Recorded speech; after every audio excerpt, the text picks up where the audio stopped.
آپ لوگوں کو تو میں نے تکلیف دی ہے اس لیے کہ جموں کشمیر میں ایک قسم کا تنازع کھڑا ہو گیا ہے. کسی آفیسر نے اسٹیٹمنٹ دیا ہے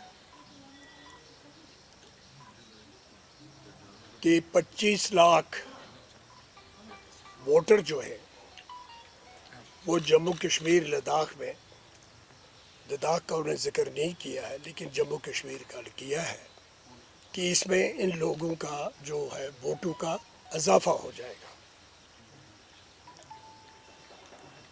اب یہ بیان جتنا غلط ہے اتنا ہی غیر ذمہ وارانہ بھی ہے. اور میں قانون پڑھ کے آپ کو جو اس سے تعلق رکھنے والے ایکٹس ہیں، رولز ہیں، ان کے حوالے سے بتاؤں گا کہ یہ غلط کیوں ہے. اور خطرناک اس لیے ہے کہ جموں کشمیر ویسے بھی یہ کوئی آج کی بات نہیں ہے. کئی دہائیوں سے جموں کشمیر ایک متنازع مسئلہ بن کے رہا. ہندوستان اور پاکستان کے بیچ میں جنگیں ہوئی، بہت سے لوگ اس میں مارے گئے، بے گناہ بھی مارے گئے، ملیٹنسی بھی ہوئی. اور پھر پارلیمنٹ نے یک طرفہ طور پر دفعہ 370 اور 35A کو کال عدم قرار دیا. وہ مسئلہ سپریم کورٹ میں پینڈنگ ہے اور اس میں نے بھی ایک شریک ہوں. جب بحث ہوگی تو اس پہ بات کریں گے. لیکن آج جو بیان دیا گیا ہے، ایک آفیسر نے کہا ہے کہ جموں کشمیر میں 25 لاکھ ووٹوں کا اضافہ ہو جائے گا. یعنی ایک ایسا پیغام دیا گیا کہ اس 25 لاکھ سے کے توازن سے جو ان کی نظر میں ان کے کہنے کے مطابق ہوں گے، جموں کشمیر کی سیاست میں ایک متنازع قسم کا، نہ صرف متنازع بلکہ تنازع پھیلانے والا ایک پیغام انہوں نے لوگوں کو دیا ہے. مجھے معلوم نہیں ہے کہ انہوں نے یہ بیان اپنی بے خبری میں یا لا علمی میں دیا ہے یا کسی کے کہنے پہ دیا ہے. اگر انہوں نے لا علمی کے بنیاد پر یہ بیان دیا ہے تو قابل معافی ہے، کیونکہ کسی سے بھی غلطی ہو سکتی ہے. لیکن اگر انہوں نے کسی در پردہ کسی اور طاقت کی یا کسی جماعت کی یا کسی شخصیت کی یا کسی اتھارٹی کے کہنے پر یہ بیان دیا ہے تو انہوں نے نہ صرف جموں کشمیر کے لوگوں کے جذبات کو مجروح کیا ہے بلکہ انہوں نے خود بھارت کے بنائے ہوئے قانون کی بھی دھجیاں اڑائی ہیں. اور کسی بھی صورت سے اس سے ہندوستان کا جو بھی منشا ہو، بھارتی سرکار کا جو بھی منشا ہو، وہ انہیں 370 کو اور 35A کو ختم کر کے بتا دیا ہے. لیکن اس زخم پہ مزید نمک چھڑکنے سے ملک کی بہتری بھی نہیں ہوگی اور جموں کشمیر کے لوگوں کی بھی اس میں کوئی بقا نہیں ہوگی. تو میں سب سے پہلے آپ کو بتاؤں گا کہ یہ جو انہوں نے بیان دیا ہے اس کی بنیاد انہوں نے ٹھہرائی ہے SRO 167 dated 18th of May 2020. یعنی آرٹیکل 370 اور 35A کو ختم کرنے کے بعد یہ SRO چھاپا گیا ہے، یہ قانون ہے. In exercise of powers conferred by Article 309 of Constitution of India. Article 309 آپ سب پڑھے لکھے لوگ ہیں، آپ جا کے دیکھ سکتے ہیں، موبائل پہ بھی دیکھ سکتے ہیں. کانسٹیٹیوشن آف انڈیا کا جو ہے اس کا تعلق سروسز کے ساتھ ہے، الیکشن کے ساتھ نہیں ہے. یہ 309 جو ہے یہ جو ہے اس کا تعلق ہے کہ ملازمتیں کیسے ہوں گی، ملازمتیں کس طرح سے ہوں گی، سارے دیش میں کیسے ہوں گی اور ریاستوں میں کیسے ہوں گی، یونین ٹیریٹریز میں کیسے ہوں گی ملازمتیں۔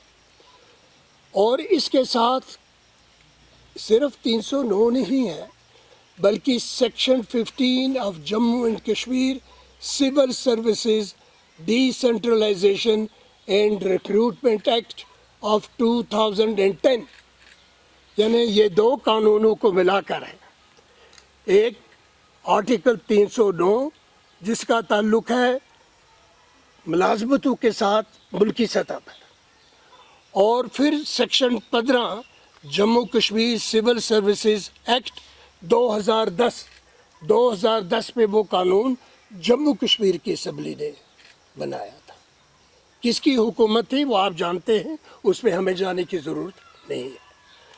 تو جموں کشمیر کا بھی یہ جو تھا ایکٹ ہے یہ بھی ملازمتوں کے بارے میں ہے، یہ اس بارے میں نہیں ہے کہ کون ووٹ ڈال سکتا ہے اور کون ووٹ نہیں ڈال سکتا۔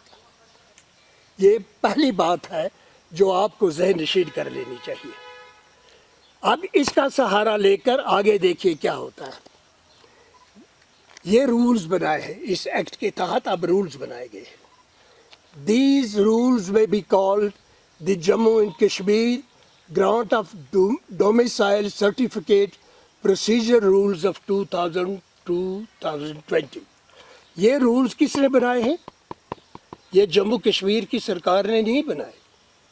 انہوں نے جب 2010 میں یہ قانون بنایا تو رولز انہوں نے نہیں بنائے تھے، یہ رول 370 دفعہ کو 35 ختم کرنے کے بعد یہ رولز بنائے ہیں، یہ سینٹرل گورنمنٹ نے بنائے ہیں۔ اور یہ رولز بھی دیکھیے کیا ہے، یہ رولز بھی اس کی اجازت نہیں دیتے جو اس افسر نے کہا۔ اس پہ کیا لکھا ہے؟ Definitions. Act means the Jammu and Kashmir civil services decentralization and recruitment act, کہ اس میں یہ بتاتے ہیں کہ یہ جو رولز ہیں یہ رولز جموں کشمیر کی اسمبلی کے بنائے ہوئے قانون 2010 کے مطابق ہے۔ اور اس میں کیا ہے کہ سرٹیفکیٹ آپ کو ملے گی ڈومیسائل کی۔ ڈومیسائل ہوتا ہے سٹیزن شپ، ہوتا ہے کسی ملک کی شہریت۔ ڈومیسائل ہوتا ہے کہ آپ اس ملک میں کس ریاست میں رہتے ہیں، جس ریاست میں آپ رہتے ہیں اس کو کہتے ہیں ڈومیسائل۔ تو سٹیزن شپ تو انڈیا کی ہے لیکن ڈومیسائل جو ہوتی ہے وہ ایک ریاست کی ہوتی ہے۔ تو جموں کشمیر کا جو قانون بنا یہ ریاست جموں کشمیر کے بارے میں ہے، جسے اب ہم یونین ٹیریٹری کے نام سے پکارتے ہیں۔ اب اس میں کیا ہے کہ یہ سرٹیفکیٹ دینے والا کہ کون ڈومیسائل ہے کون نہیں ہے، کون یہاں کا رہنے والا ہے کون یہاں کا رہنے والا نہیں ہے، کیونکہ یہاں کے رہنے والے ہی کو یہاں کی ملازمت مل سکتی ہے۔ میں نے پہلے بھی کہا 309 بھی ملازمت کے بارے میں ہے اور سیکشن 15 بھی ملازمت کے بارے میں ہے، ووٹوں کے بارے میں نہیں ہے۔ تو اس میں یہ کہتے ہیں کہ تحصیلدار جو ہے وہ آپ کو سرٹیفکیٹ دے گا، لیکن ڈومیسائل کا مطلب کیا ہے؟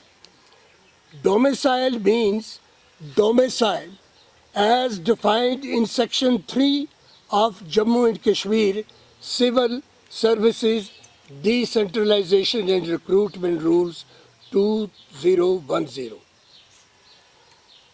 یہ پہلے انہوں نے اس ایکٹ پہ سیکشن 3 بنایا تھا، لیکن 2 دن کے بعد اس کی امینڈمنٹ کی گئی تو اس کو 3A بنا دیا گیا۔ آپ سب پڑھے لکھے لوگ ہیں تو ان کو مجبوری کیا بنی، کیا مجبوری ہوئی؟ اس لیے کہ کچھ غلط فہمی ہو گئی تھی کہ ڈومیسائل میں کتنے سال رہنے والا انسان ڈومیسائل بن جاتا ہے۔ پھر اس میں بتایا گیا کہ ڈومیسائل سرٹیفکیٹ جو تحصیلدار دے گا وہ کن لوگوں کو دے گا۔ میں وہ دوسرا تیسرا چوتھا کوئی مزدور یہاں آ گیا، دہاڑی پہ آتے بیچارے بہاری لوگ یہاں مزدور ہیں، کتنے لوگ ہیں جو یہاں کھیتوں میں کام کرتے ہیں, مزدوری کا کام کرتے ہیں, کس کس کو ڈومیسائل کی سرٹیفکیٹ ملے گی. اور اس میں یہ لکھا ہے کہ وہ سیکشن 3A میں ہے. سیکشن 3A میں کیا لکھا ہے کہ ڈومیسائل سرٹیفکیٹ جو ہے وہ ان لوگوں کو مل سکتی ہے جو 15 سال سے جموں کشمیر میں رہ رہے ہوں.